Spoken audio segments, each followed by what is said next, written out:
गाजदार सगळं होते, परंतु कुणाच्या हात मध्ये काय काम व्हायचं आहे ते नसीब मध्ये लिहून आल्यानंतर ते होते. नाहीतर मी उद्या जाऊन मी हे करतो ते करतो म्हटले तर होत नाही.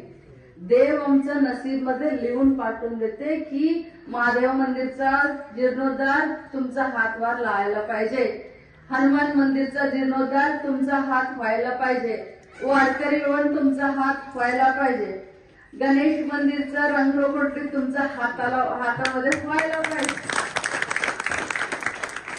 एक नाही, दोन नाही, तीन नाही, सर्व जाती, सर्व भाषिक, सर्व धर्माच्या लोकांना सोबत घेऊन कुरुबुल समाजचं मंदिर लक्ष्मीताईच्या हातामध्ये व्हायला पाहिजे.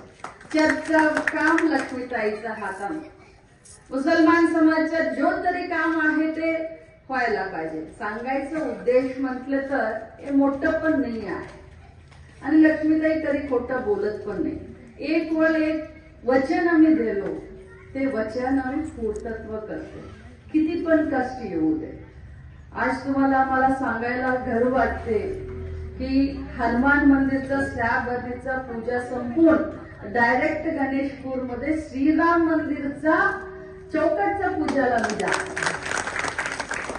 श्रीराम मंदिरला आम्ही 20 लाख देऊन 2 लाखचा बोर स्वतःचा पैशामध्ये बोर काढून, मंदिरसाठी पाणी नव्हतं म्हणून बोर काढून श्रीराम मंदिरचं काम तिकडं